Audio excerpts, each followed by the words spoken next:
we're going to do, guys, we're going to sit 10k off a target, we're going to blap it really quick, and then we're going to warp to the run spot. Does that make sense? Yep. Outstanding.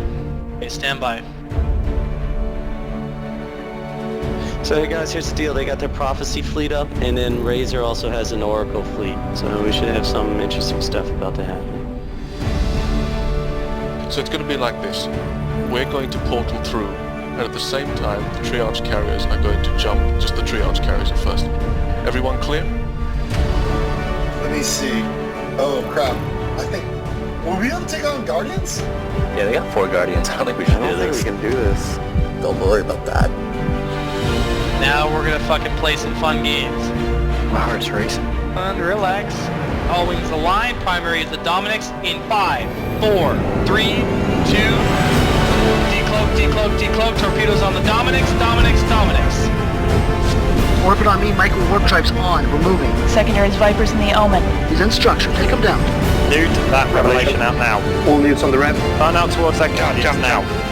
All damps on the damnation, all damps on the damnation. Scepter, stay here and tackle prophecies. This is where we fight.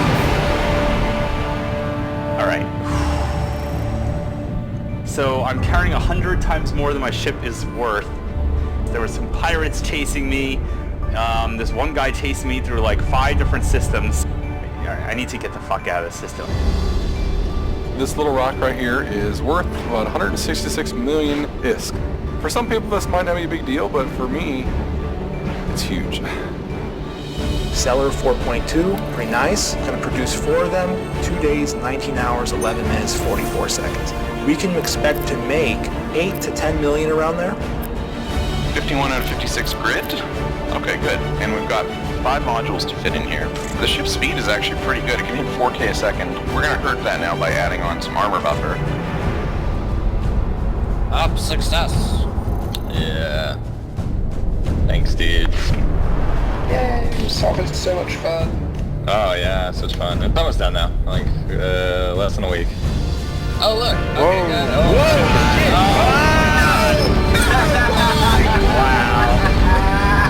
Wow. That is Rickson Gigs right there. Archivian silos down, Archivian silos down. Go, go, go, silos down. Portal, portal, primary. Gate is green, gate is green. Sniper skills to long range ULAS BNC.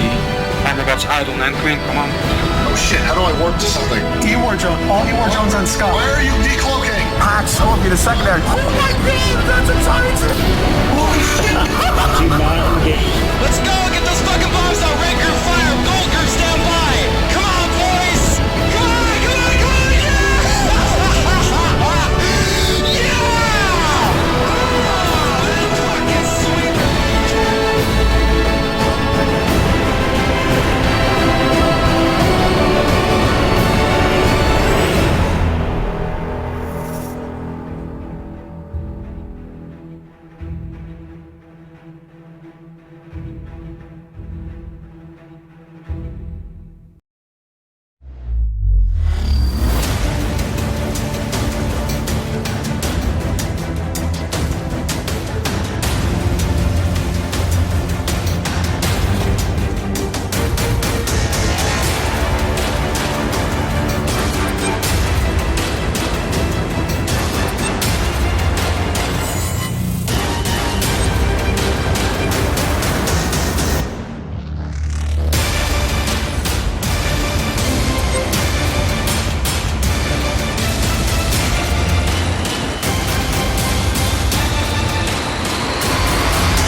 Good evening, ladies and gentlemen. We are back with another show for you tonight. We have a lot of special guests and a lot of things to talk about, including, obviously, the matches themselves. I'll quickly go through a quick thank you list. Tonight we have streaming for you the one and only beautiful, wonderful, most amazing Mr. Biohazard himself.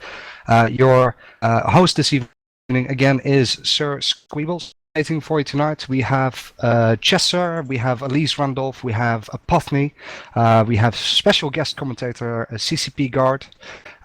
We also have in the background here Gorski, who will be helping out with some analyst jobs. And this season, actually, very happy to welcome Bay RJ to one of the matches as a commentator, which is going to be very good. Additional to this stuff, we have Spaxy flying around in Eve, poking some people. We have Chocolate Rain with us tonight, who will be giving out the prizes on Twitch. So I'll make sure you answer the questions correctly, and she'll be contacting you pretty soon after. And last but not least, producing for you tonight in the background, Sutonia and the wonderful Mr. CCP Fuzzy. We have a couple of things for you tonight. So Mr. Fuzzy will be taking the stage for a little bit, and we'll be announcing plans for a new module. We will schedule that in the first break or so, but Mr. Sir Squeebles will keep you posted on that. And super excited, I'm super hyped. We are also going to be able to show you the first glimpse at the skins that these teams are winning this season. I've already seen them, the team's already seen them, and we are super stoked. And presenting those a little bit later, probably around break 2, will be Mr. Guard himself. But without further delay, Mr. Sir Squeaks, away. Thank you very much. So welcome back, episode 5. We've already had 4 great episodes. They tried to explain to me before this match what would happen to each of these teams, and my best understanding is that one team will go home with nothing, or sorry, one team will be in the finals and the other will be competing for 3rd and 4th place. So both these teams gonna get obviously in the top 4. They've come in on a victory, Tuskers and Hard Knocks both. So should be a really good match. I think a lot of people are pretty hyped about this. We do have an awesome team here. Both of the teams are actually on field almost ready, but we'll run through really, really quickly, guys. Just go down the line, top to bottom on TeamSpeak, say who you are. My name is Bay RJ, and yeah. Sorry. Sutonia, are you here? Hi, yeah, I'm Sutonia. I do videos for Eve is Easy on YouTube. Fozzie? Hey everyone, I'm TCP Fozzie, game designer. Tiberius? Hey, Tiberius Stargazer, editor-in-chief for EVNT article section. I'm Eve Sir Squeebles. I do karaoke on the internet. Guard. I am CCP Guard, lead community developer for EVE Online. Next. I'm Chesser. I'm the Prince of Reddit. Yeah, you are. Next. I am Elise Randolph. I'm just a boy who plays internet spaceships. With a dream. With a dream. With a dream, Don't indeed. sell yourself short. Next. Hello, I'm Gorsi Carr. I'm a CSM member and commander of Reddit. And last but certainly not least, in the audible front. I'm Apoth. I'm the power behind the Imperium throne. Wow, a lot of allegations, a lot of bullshit in those intros. But Fozzie is in fact a game developer. We know that much is true. So we're going to talk a lot about these matches after they happen. We could do a lot of speculation now, but again, the stream can't see the teams on field, and we can, so we'll try and avoid that as much as possible. There have been a few rule changes made. Now we're in the second half of the season, and we're going to talk about those a little bit later. Can I get a confirmation that the teams are ready? If so, we'll go ahead and get a couple minutes in front of this whole thing and go ahead and start up. And until then, I will sing for you. I believe they're ready. They're on field. Okay, and they were all ready to go before they warped. So Okay. yes, they should be good. Well, just know I have Celine Dion's greatest hits queued up. So if we need that at any point tonight, I will go right into it. All right, guys. Without further ado, we are going to go to match 1. We are lucky enough to have Elise Randolph and CCP Guard commentating. So good luck, guys. Look forward to seeing how it comes out.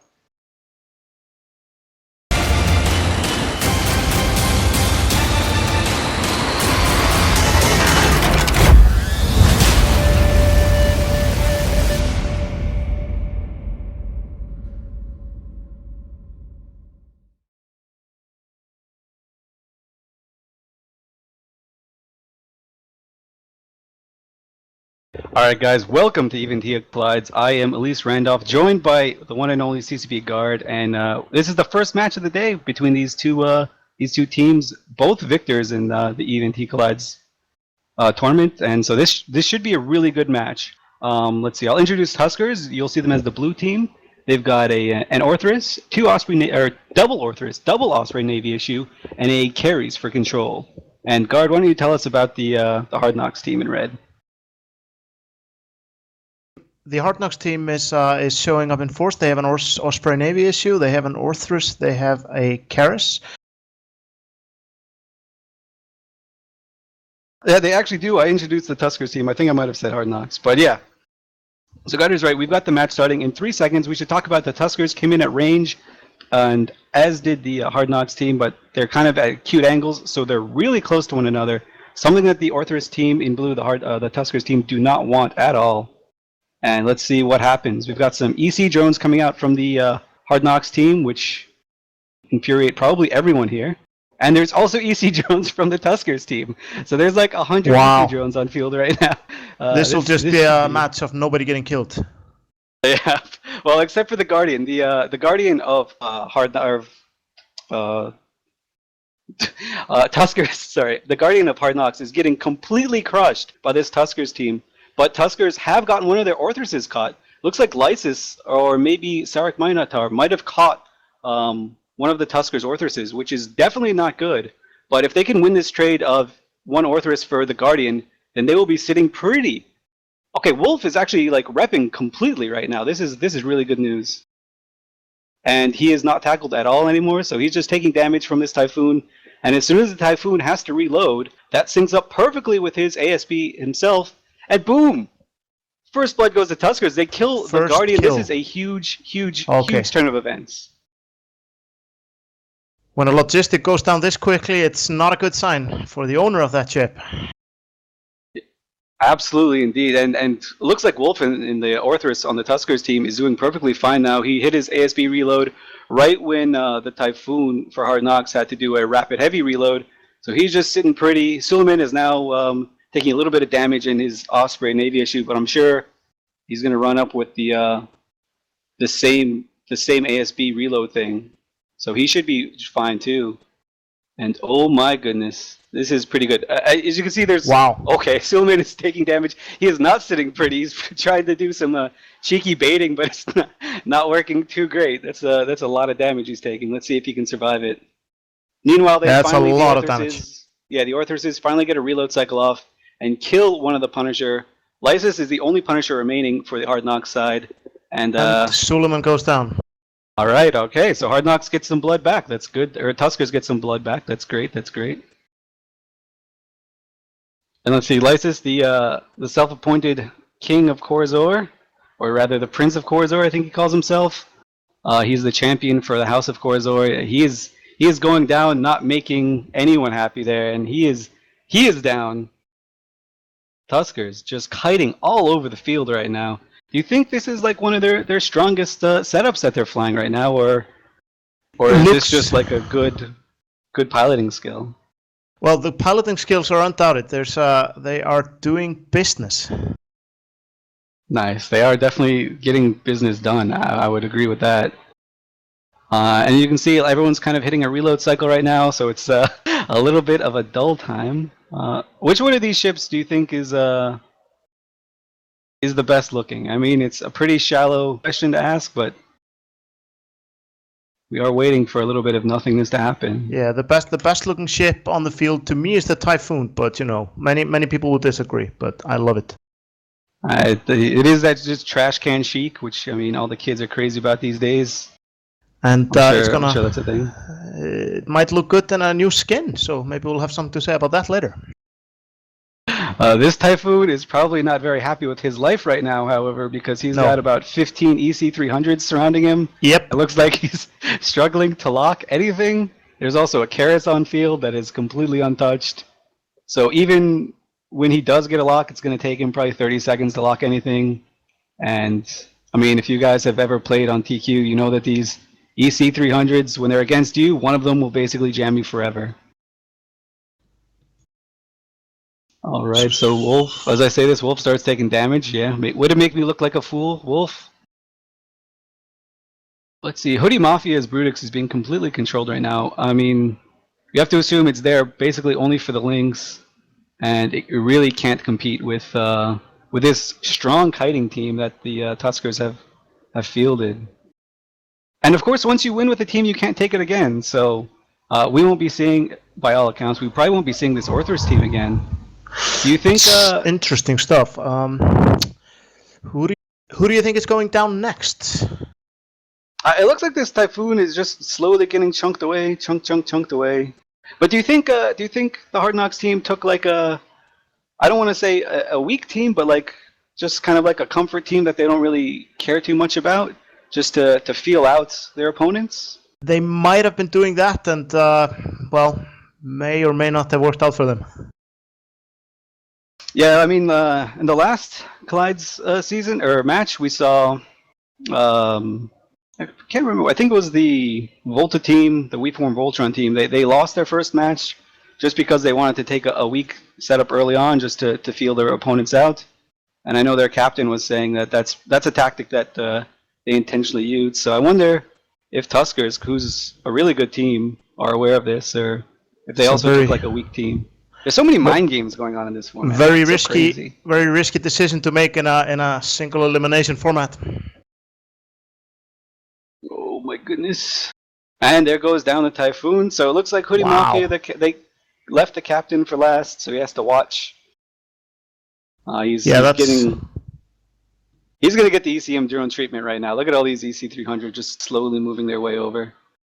I think he's gonna get shut down pretty hard. And like you said, he had to watch all his space children die before he gets taken out. That's definitely a really brutal tactic. But at least the drones aren't doing anything. At least he's not being attacked by EC drones right now. Oh, as I say that, they're all just the swarm is going on him. He's getting swarmed. It looks like Hoodie Mafia might be trying to make it to the arena edge. Just because... Do you think he's just going to go out on his own terms? Yeah, I mean, that's what I would do, and that's what I have done before. So, I mean, yeah. I can sympathize with this. And, I mean, he'll also take the EC drones with him. Like, they'll go out of the arena, too, and get violated. That's true. That's true. You know, they'll lose a few 100,000 discs. That's good. Yeah, exactly. That'll show them. That'll definitely show them. Revenge. Yep, totally. Small revenge is better than no revenge. That's what I always say. Yep, and he's going for it right now. He's 105 kilometers from the arena center. He's just gonna make his way to the edge of glory. Does not look like anybody can stop him right now. So yeah, he's not getting stopped. Wow. He's going out the way he wants to. But that's really, let's hope really, he's happy with his decision. Performance. I'd say it's a super dominant performance by the Tuskers team. They look really strong. Absolutely, very, very, very good. And it's going to be interesting to see how if they're going to be able to repeat this. Yeah, we'll see in a couple minutes on match 2. So that's it for at least Randolph. I will and CCP Guard. We'll send it back to Sir Squeebles and the Booth Boys.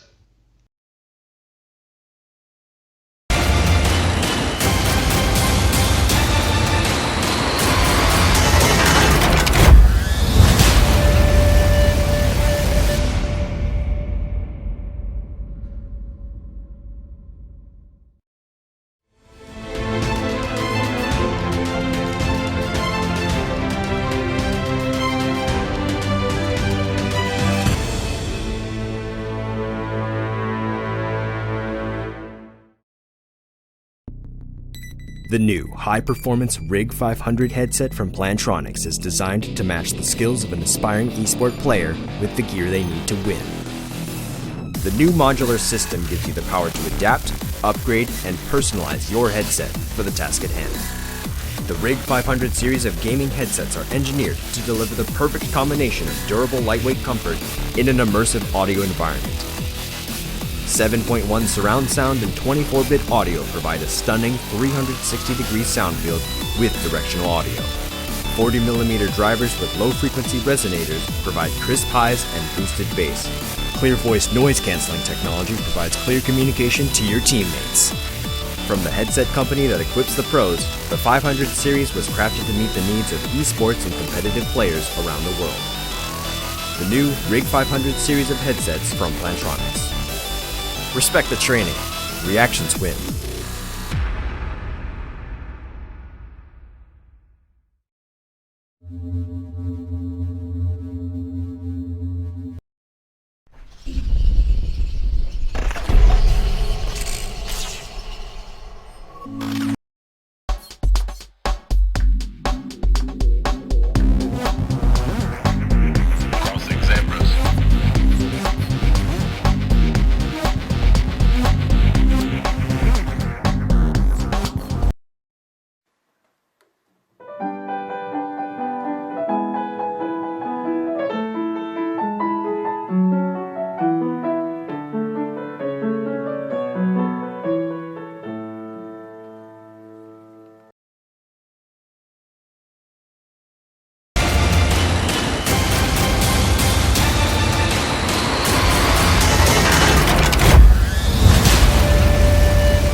And we're back after a short break there. Very exciting match. I think the Tusker dominance was shown once more. I certainly hope that we get at least one match going the other way, so the show is over in about 45 minutes. A real quick there for everybody. If you want to send us some messages and get them to pop up on screen, make sure you tweet Mr. Sir Scribbles. Alternatively, you can tweet just using the hashtag EveSports. So that's hashtag EveSports, and the message will come up on screen. That's so cool. Another new innovation by our wonderful tech team.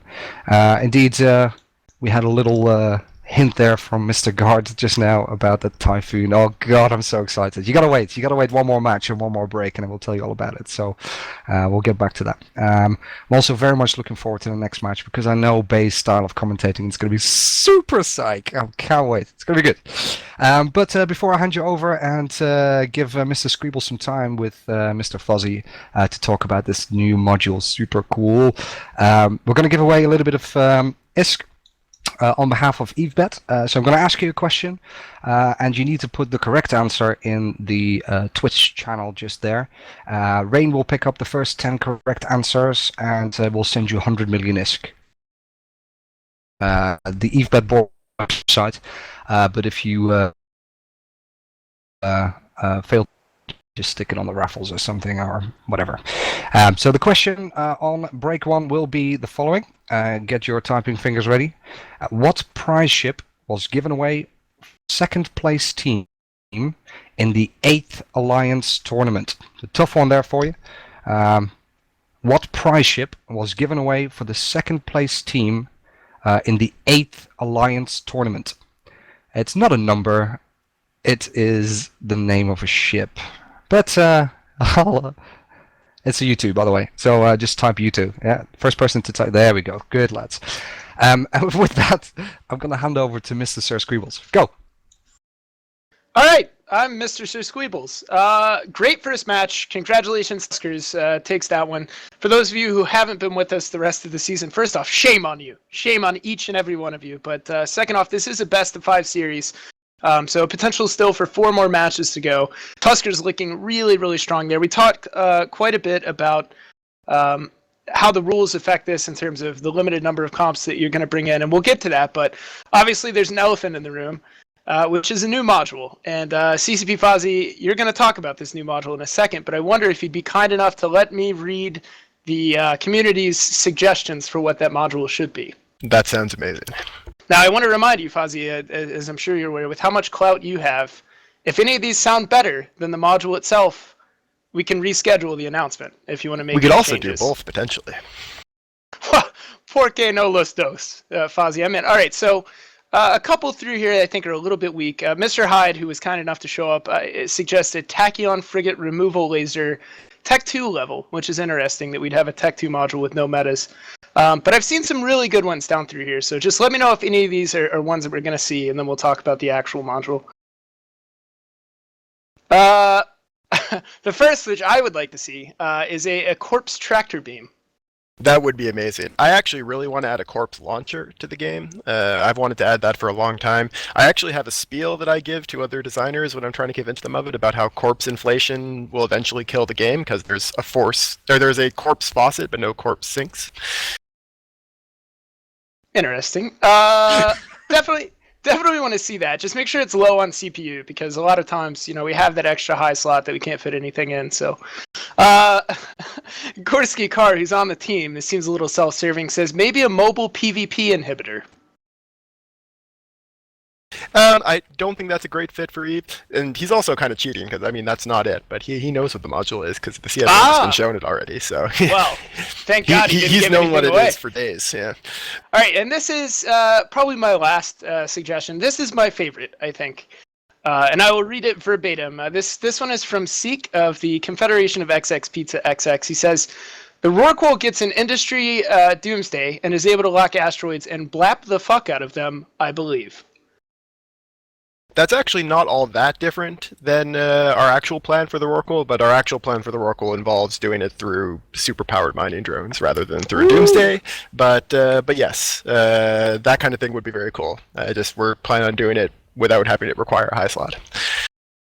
It would definitely be more dramatic as a Doomsday, but I Yes, trust it your would. expertise. All right, and so without further ado, will you be so kind as to tell us what module are we about to get our hands on?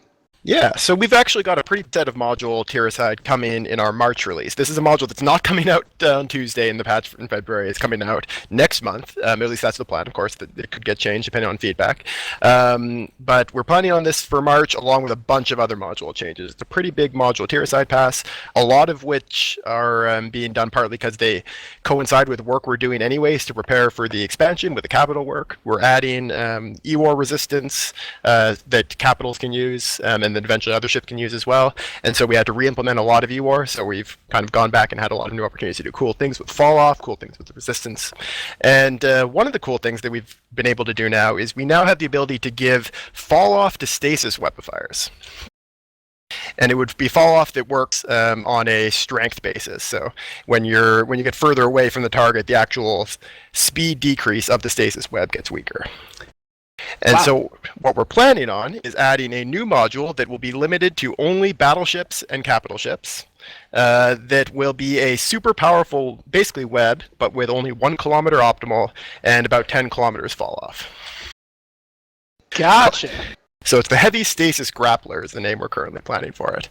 And I think it's going to be really exciting, especially for battleships in solo and small gang, where it's really effective for catching things that are orbiting you at 500 that you have a lot of hard time dealing with right now. It's at 10 kilometers, it's going to only be about as powerful as a Tech 1 web. It'll actually keep working out to like 20 kilometers, but very weakly. And it's very, very powerful right in close. CCP Fozzie, can I ask you a question regarding that? You can indeed. When applied to certain ships, such as the Vindicator, what happens? So this module is a completely new group that, although it has an effect like a web, it isn't going to get web-specific bonuses. So it's not going to get the range bonus from the Battle and it's not going to get the strength bonus from the Vindicator. It's not going to get any benefit from links. Those would all affect optimal anyways, except for the Vindicator bonus. They wouldn't be all that useful on it. So it's going to be designed to be balanced kind of independently of the all the things that affect webs. We're also going to be giving it a pretty cool overheating ability, so 1 kilometer optimal by default across the whole line, Tech 1, Tech 2, faction, everything. But it'll have a very powerful overheat just for the optimal. So the overheat won't affect the fall off, that would be a bit too strong, but instead it'll actually quadruple the optimal is our current plan, so go from 1 kilometer to 4 kilometers. Now, is this module going to be like a single item? Are there going to be meta levels, and will it be affected by links? So it won't be affected by links, and the plan is, yes, to have a full set of metas. So Tech 1, Tech 2, meta, faction, officer, the whole 9 yards. Officer, you say? Yes, we're actually planning on converting the existing officer webs to this new module. Oh, wow. Well, and it's going to be very, very powerful at officer level. One other thing about it is it's going to actually be only allowed to fit 1 per ship to keep it from getting too out of control and to keep it from causing any server performance issues, because it actually cycles very quickly so that it can refresh its speed calculation very often. So remind us again, what's the timeline that you guys are looking at this right now? Right now it's planned for our March release. I don't know if we've announced the date of that yet, but it's next month's release basically. I'm actually going to be posting up a forum thread, feedback thread for this in the upcoming feature and change feedback center right now. I'll just hit the button at the moment. And people can start giving feedback then. Awesome, and you said, there you go, post said it. that. Oh, perfect. So ahead of me, Fozzie, it's amazing.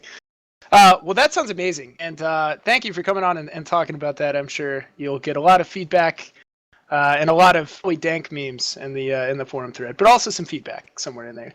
Mm-hmm.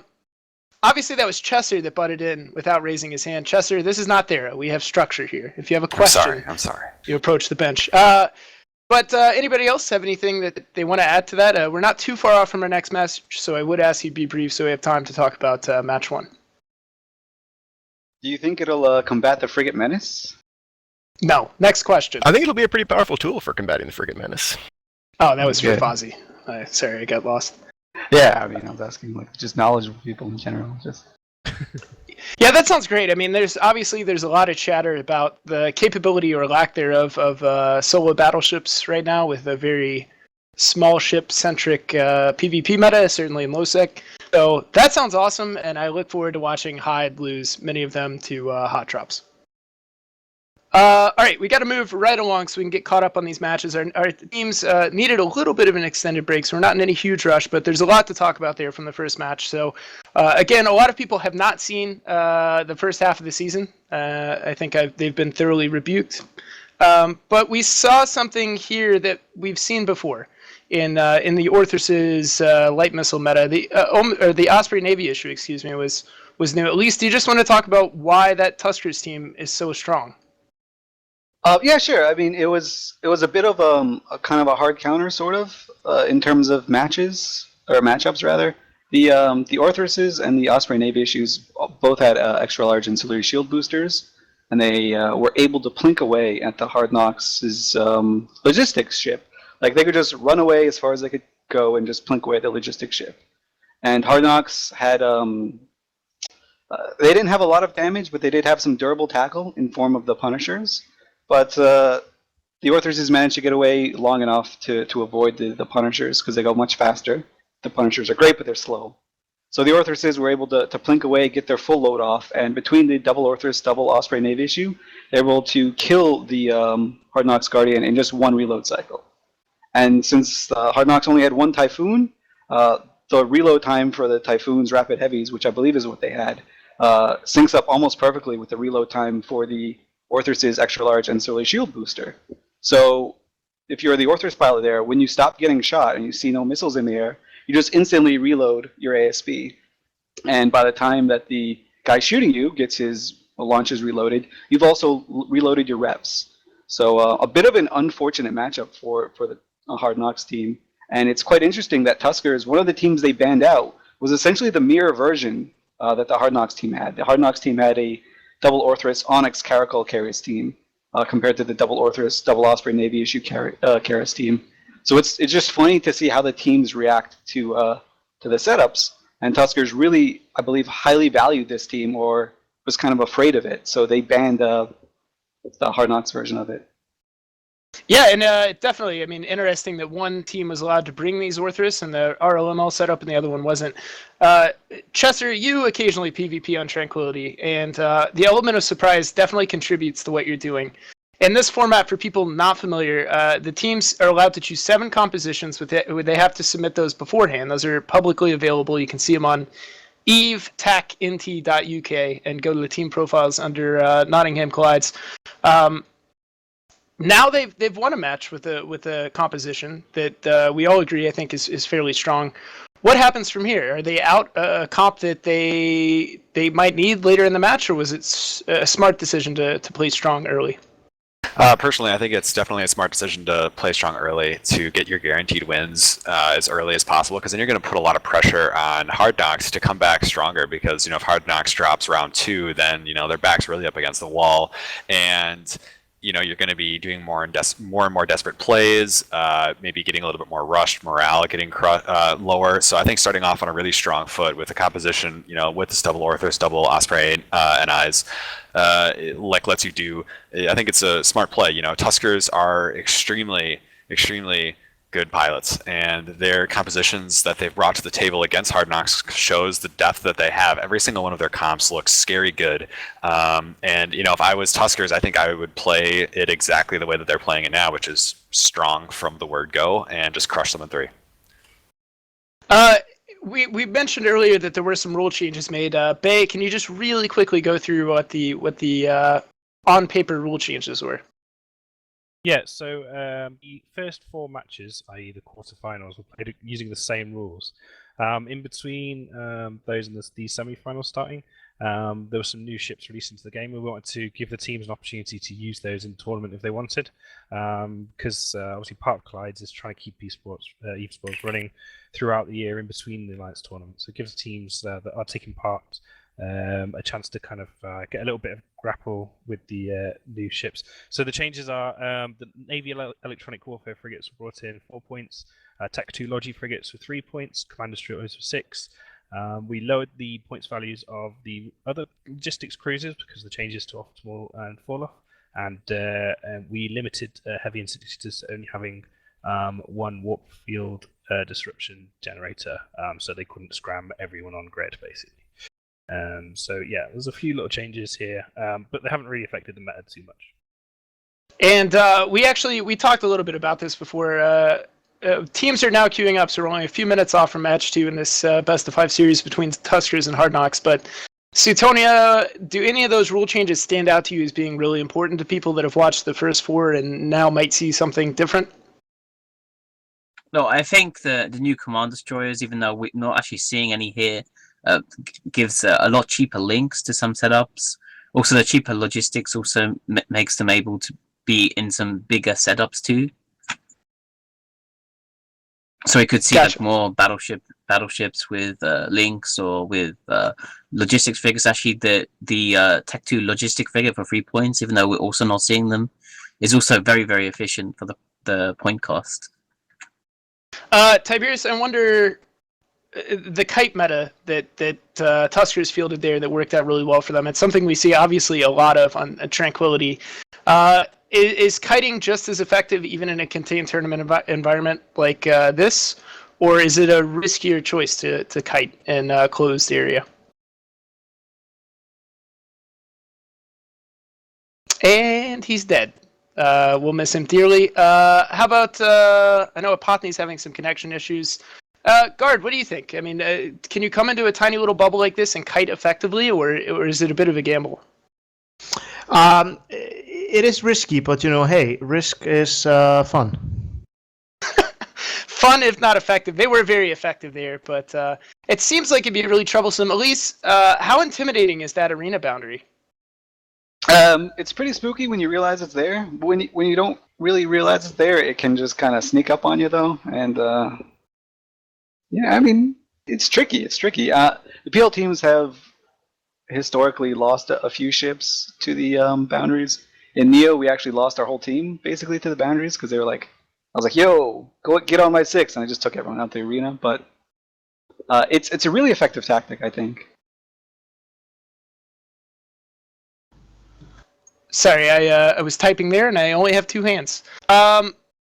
So we also, again, we covered the fact they can only bring 7 comps. They've now won with the Orthrus position, so they can't field that one again. Tuskers cannot bring that comp again. So now effectively we have 2 of their 7 compositions banned before the matches today.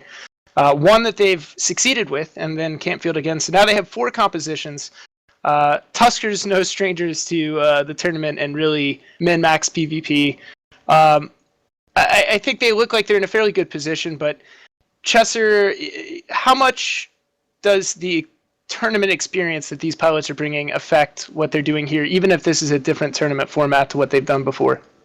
I think it helps a lot, just because tournament flying, all the logistics that go on in the background that our viewers probably don't think about that much can really add to the amount of PvP shakes that you can get on the day. And if you've done it before and you've been in situations multiple times and you have the experience to just fall back on, you don't get as nervous, you don't feel those butterflies starting to flit around in your stomach. You'd be sitting calmly talking about what's going on, your palms aren't sweaty, and it just helps you concentrate and then execute so much better than someone who is kind of going through all of those throws and valleys of adrenaline. And speaking of throws and valleys of adrenaline, looks like we're queued up for match 2. We're actually going to have Bay, RJ, and Suetonia commentating for match 2. Again, Hard Knocks versus Tuskers. Tuskers is 1 up right now in the series best of 5. And with that, I'll send it to the arena. Have fun.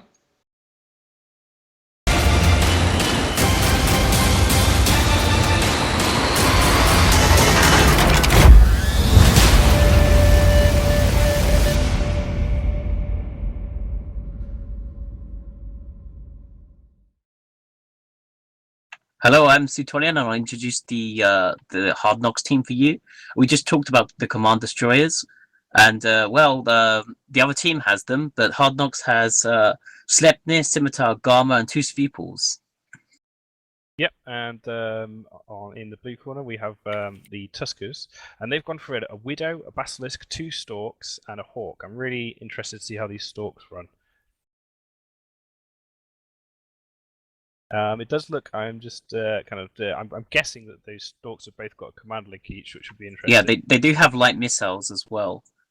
And Jaxley is rocking the Blue Tiger Stalk skin. He's definitely swagged out. Yeah, that looks really cool. Okay, so 10 seconds, 5 seconds until the match starts now. The teams are coming in at a cute angle to each other. They're going to be really close starting off. These people are going to rush straight on top of the blue team. So these Caldari ships are kind of fairly slow off the bat. And Sveeple straight away tackles. This is really, really bad news for the Tuskers team, I think. Yeah, Wolf Krendraven in a Hawk is taking a lot of damage, however. Yep. Although Wolf is getting reps though. The Basilisk's got full reps on him by the looks of it, and it looks like the jams from the Widow are coming out everywhere. So these jams are going to be really, really crucial, along with the ECM from Hard Knocks drones. There's a lot of ECM on grid. yeah, it'll be interesting to see how this Widow performs, especially as these pupils can go into sharpshooter mode to boost up their ECCM strength. Yeah, certainly. The Hawk now, he's taking a little bit of armor damage. He is getting reps, but he's getting hammered pretty hard. Managed to stay alive though.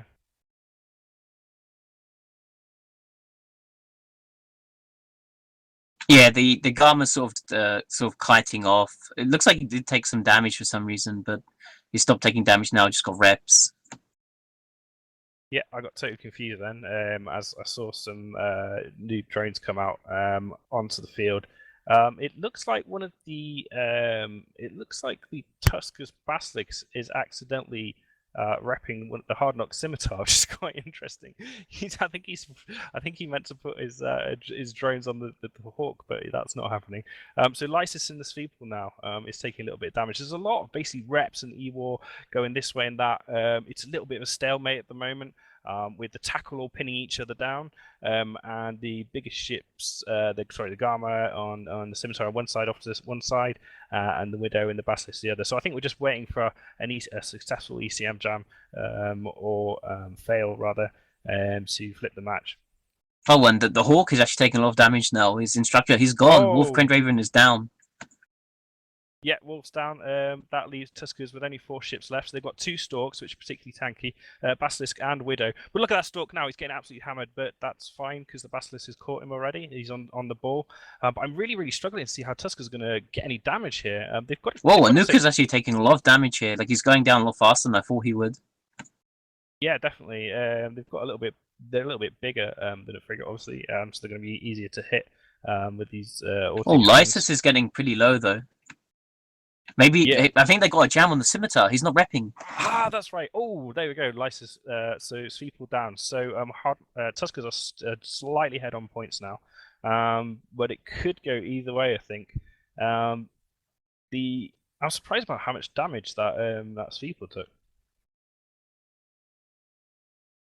Yeah, the other Sveeple's been forced into defensive mode now. This could actually be a good play for the Widow. Although they're trying to jam the Scimitar, obviously, by putting pressure on the Sveeples and forcing them out of Sharpshooter into defensive, means they're more vulnerable to those jams.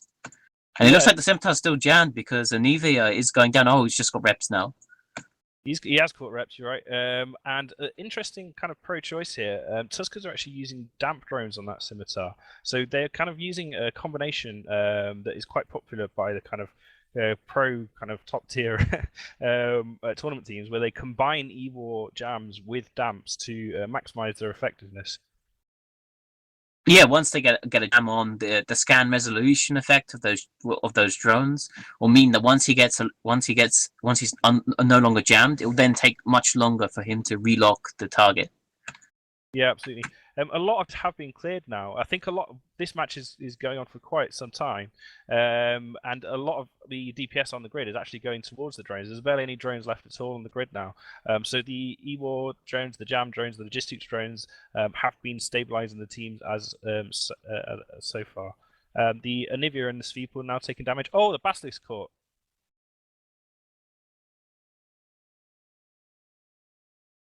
The Basilisk is taking a lot of damage now. It looks like he does have a booster though. Yeah, he's pulling away now. I think he just. Neither going dangerously low. It's with the new cycle time on these remote reps when they got Tira-sided. They have much longer cycle time now, so it's actually easier to sort of kill someone between rep cycles as it was before. Yeah, definitely. We're coming up to about halfway through the match now. Anivia in the Sveeple is in half shields. Possibly Tuskers have got a jam off here because he's dropping pretty rapidly, and I can't see any reps coming back from the other Scimitar, who is probably at maximum fall off there. And Sveeple's going into armor now.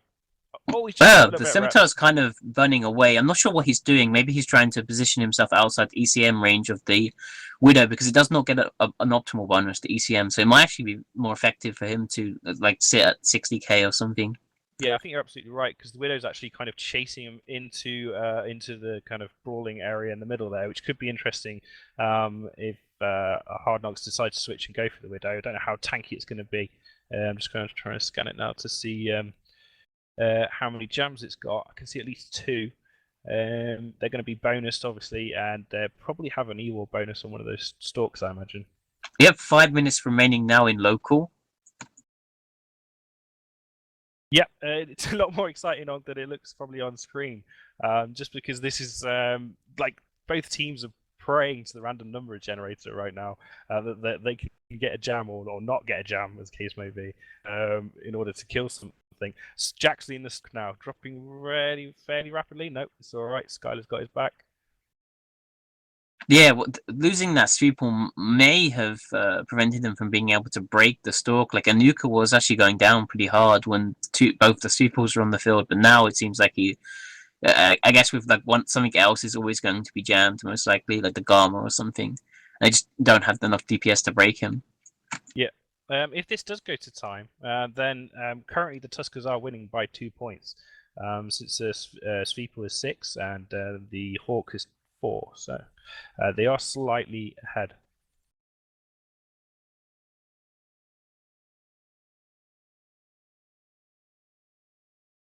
Looks like the Basilisk now is getting shot a little bit, not too bad. Possibly Hard Knocks turning their attention to him. I would imagine he's got an XL shield booster though, which is probably reloaded from last time he got shot. So he's probably not sweating. A lot of E-War still being thrown around here. Anivia and the Sveeple again, still primary and still dropping. Not seeing any reps from the Scimitar right now. The Scimitar might be jammed. I think it's over if the Sveeple dies. Yeah, we're still not seeing any reps. Yeah, the Stalks are doing a really good job of bringing down the hostiles, which might make it tricky. Oh, Sveeple's gone now. Sveeple's gone. This puts the Tuskers at a huge advantage, I think, because ECM teams generally tend to snowball. The less ships there are on hostile ships that are on grid, the more you can spread jammers out between them and focus them down. The Jaxley and the Stalk still taking some damage. That Sleipnir is not giving up. And also the Basilisk now is taking a little bit of damage, but I don't think this is anything that's going to make the Tuskers sweat. Yeah, I think Hard Knocks are just doing what they can, but I think they've lost the match at this point. Yeah, they've only got 2 minutes left, and they have to somehow break this ECM Logi kind of little spider tank type thing that the Tuskers the Scimitar's been caught now too by a Stalk. Oh, that's not good. Yep, Scimitar now taking heavy damage. There's not these Stalks and the Widow can all project damage. The Widow's got rapid heavy missile launchers, so when he fires off a volley, they're going to do quite a lot of damage. The Stalks have probably got a little bit of range as well with their light missiles, but I'm not sure. I don't think that Tuskers are going to be able to kill him, presuming that he's XLASB before the end of the match, just because they're not a high damage setup. Yeah, and there's just 2 minutes remaining now into local. Yep. And looks like the Scimitar will probably go down, but before the Basilisk goes down. He still hasn't boosted though. If he has got an XL, there we go. So that's the first of 9 boosts that he's got. That's 2, and he's still got a minute. It's less than a minute. I think he'll survive. Well, I think the Scimitar is probably going to survive, but I don't think Hard Knocks are going to take this match, and that would put them put Tuskers 2-0. Hard Knocks are going to be really back up against the wall now. Yeah, absolutely. I mean, they've still got some great setups to bring to the table, but Tuskers have still got scary things like the double Bargas setup. It seems pretty terrifying to me. That seems like something you dig out when you kind of really need to win a match. And also the Scorpion Navy issue. So they've still got these big battleship DPS heavy setups. 30 seconds left now. So what do you think of the Gama in this setup, Bade? It didn't seem too convincing to me. Didn't seem to do a lot. And that's it. The match has finished. Yeah, I agree with you. The Gama just kind of hung back and just was prepared to dive in and screen, I guess, and did probably, I don't know, 150 DPS with its light missiles. And with that, we'll hand it back to studio.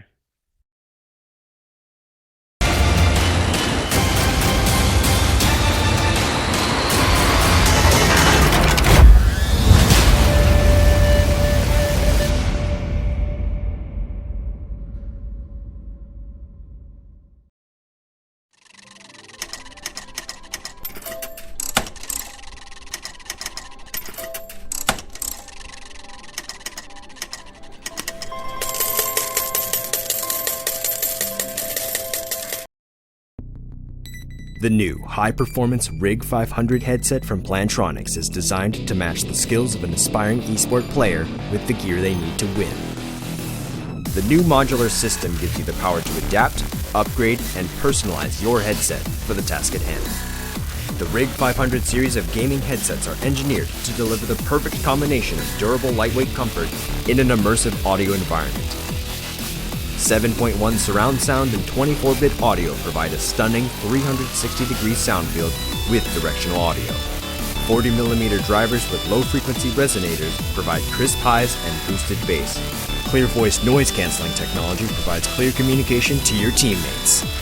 From the headset company that equips the pros, the 500 series was crafted to meet the needs of esports and competitive players around the world. The new Rig 500 series of headsets from Plantronics. Respect the training. Reactions win.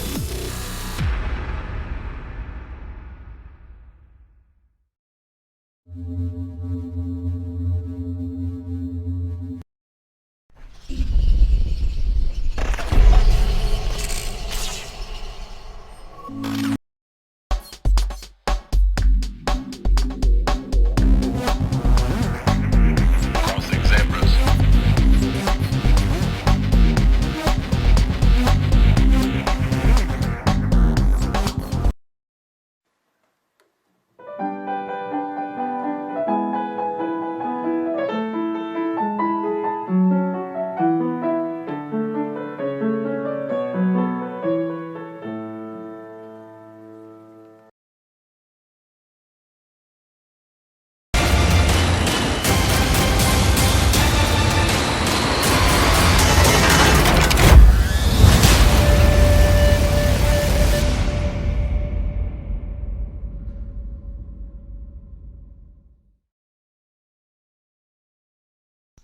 And welcome back, everybody. I think everybody agrees that ECM should be banned from all tournaments. Terrible!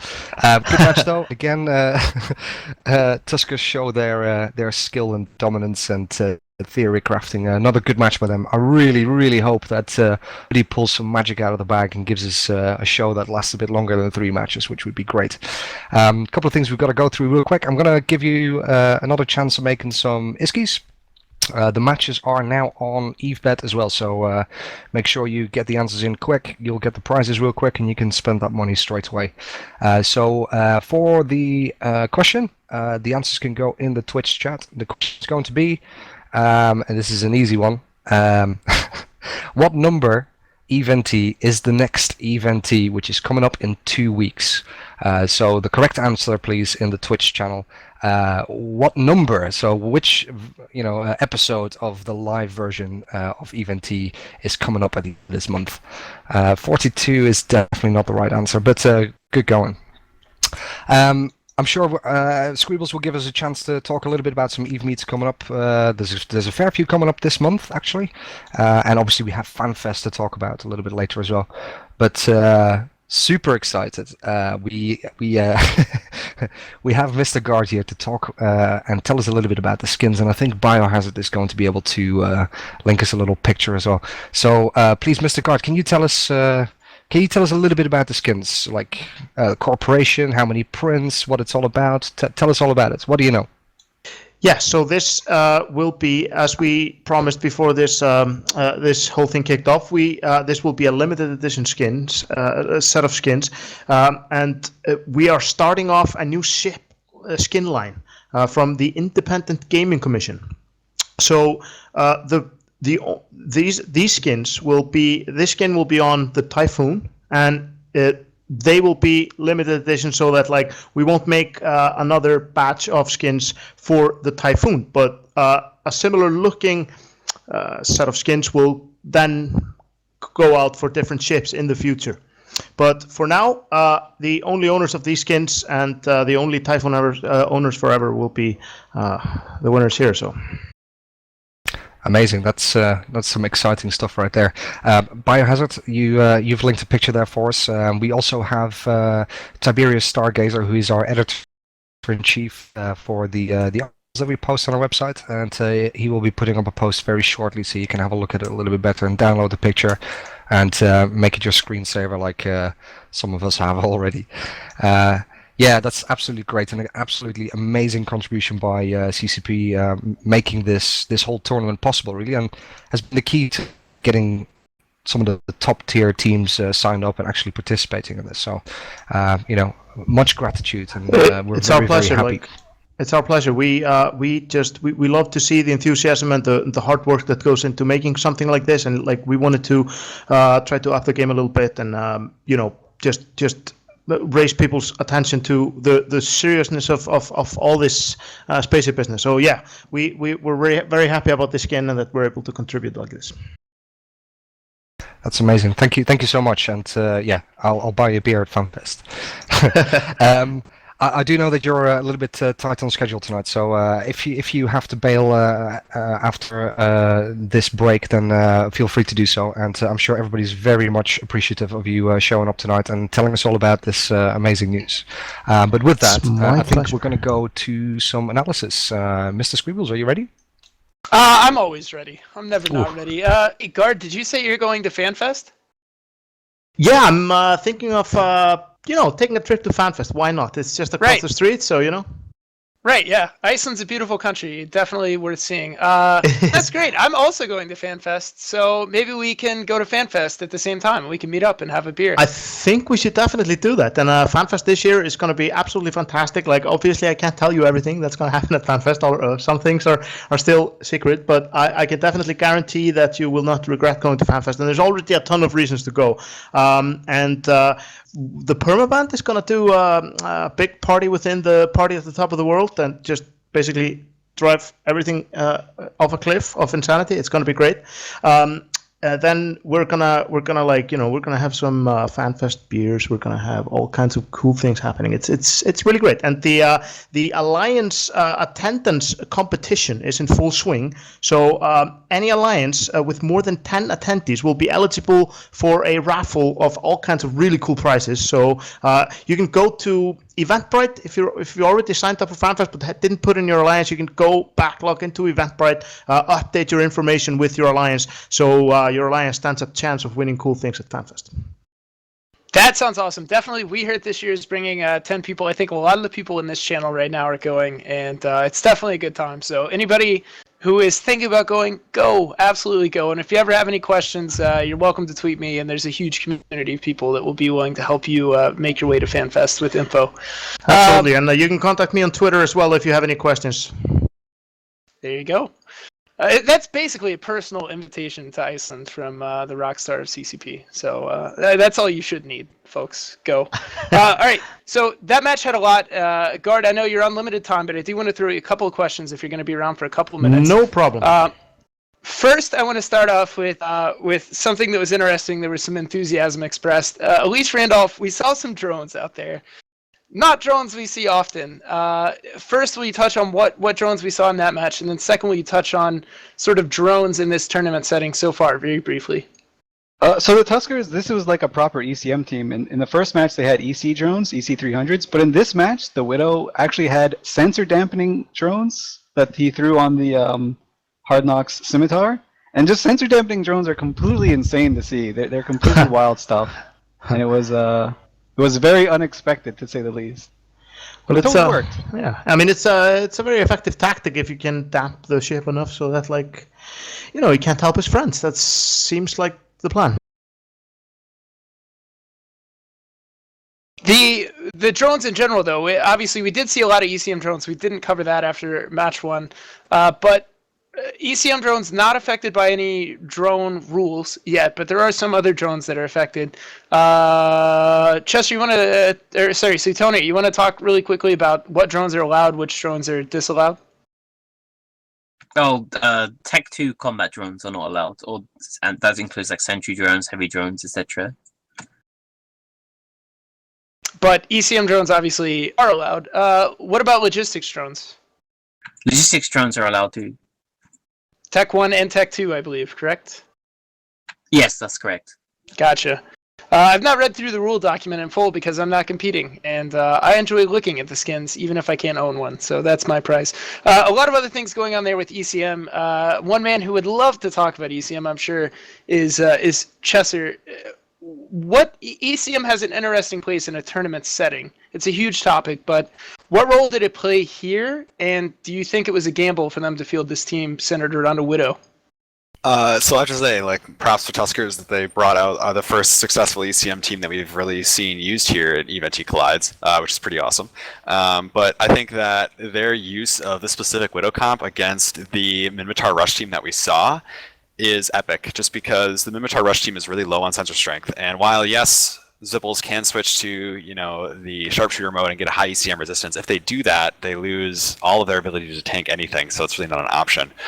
The use of the Widow with multispectral jammers only allowed here on the tournament setting, I think was really a great idea, just because the Widow's jamming strength is, if you fit a lot of its rack filled with jammers, can basically be 2.5 Falcons, which is just oppressive to any team. I really like the meta that Tuskers have set with this type of comp, just because it's really strong. It's like a brawling shield ECM, and I really, really like it because it showed how well that was used to great effect compared to the fall off reps that the that Hard Knocks were having to get from a jammed out Scimitar, and it didn't work out very well for them in the end.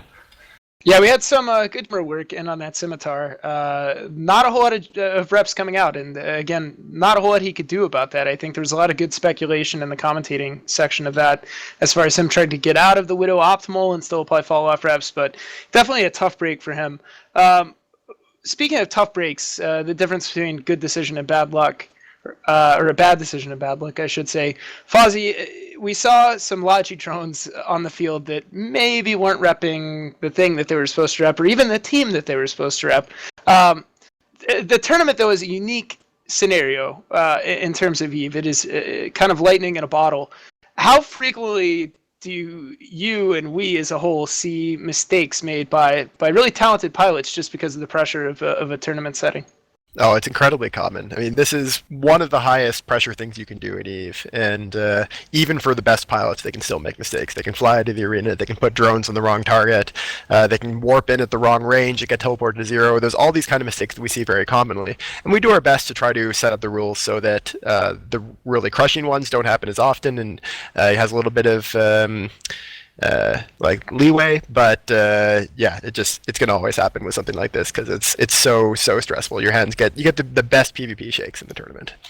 Yeah, I just want to say, I'm always super impressed with the talent of people competing in these tournaments, and also the commentators just keeping up with what's happening. My brain is old and slow, so I'm always a little bit behind, which is kind of the same as when I'm PvPing, so that's why I die a lot. But I always learn a lot of new things listening to you guys and watching you compete. I always sort of, after a match like this, I imagine the scene from, or say hypothetically in the Neo when Elise flies a team out of the arena. I imagine the scene from Good Will Hunting. I just want to hug Elise and say it's not your fault repeatedly until he tries to fight me. So Elise, if you'll be my Matt Damon, I'll be at FanFest and I'll buy you a drink. Sounds good. So several other things going on there. T3 Destroyer is so strong. We saw two Svipples there.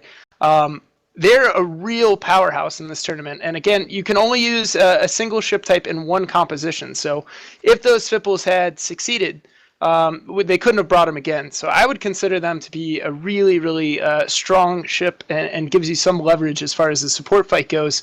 Didn't really work out maybe how they wanted. Gorski, what went wrong for them? Why didn't the Svipples clean the field? I think they got like when they tried to burn for the like Lodge and stuff, they all got like pinned down by the Tuskers guys. So, and then when like it went all downhill from that.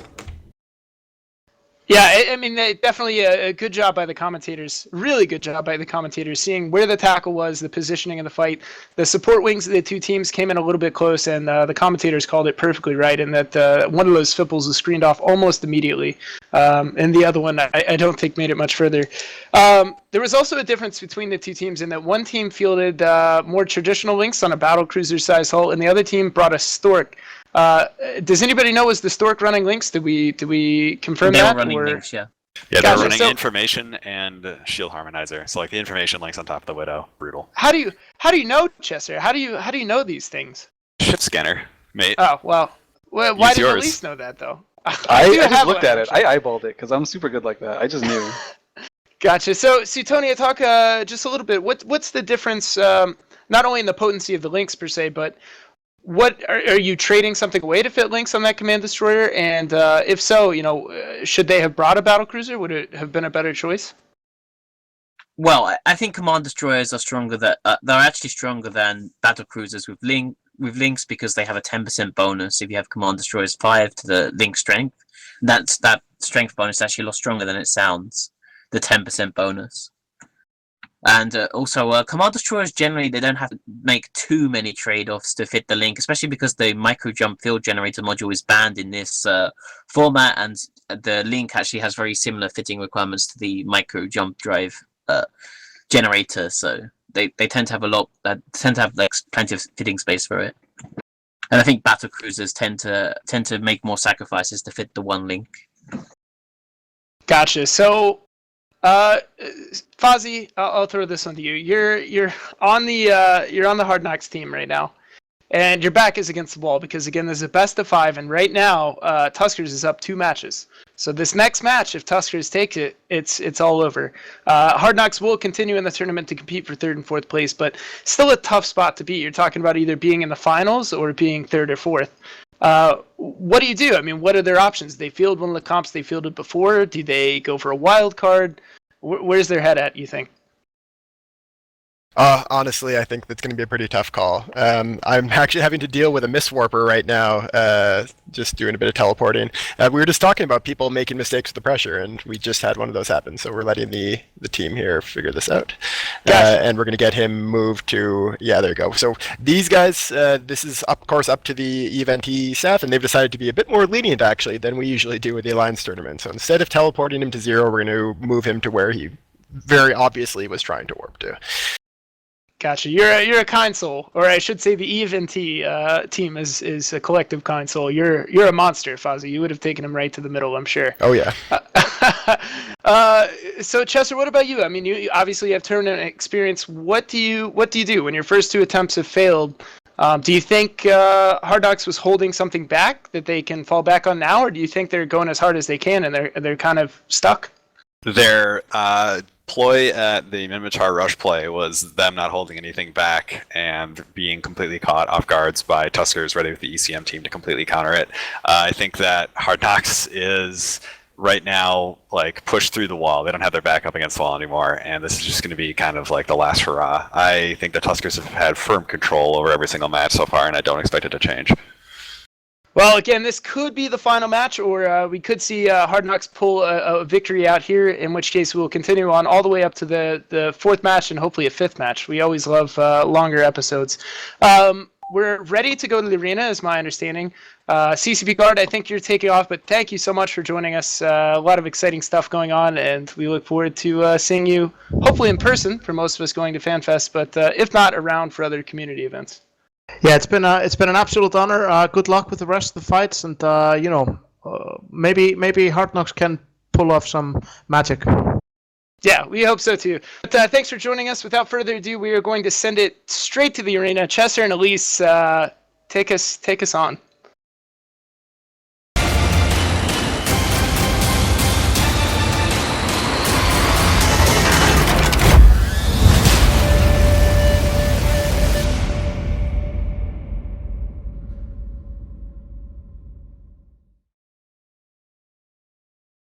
Hey guys, welcome back to the Battle Arena. We have the match 3 of Tuskers versus the Hard Knocks team. I'll introduce the Tuskers for you, warping in at range. They've decided to bring their double Barghest comp, which is 2 Barghests, double Bantam, and a Vigil to help with some application.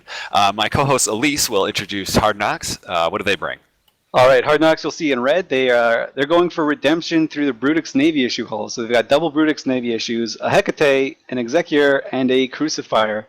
They actually warped in kind of at acute angles, so they're really close to one another. I think maybe this is the luck that the Hard Knocks team was hoping for. They're going to be able to get all up in the business of these Barghests.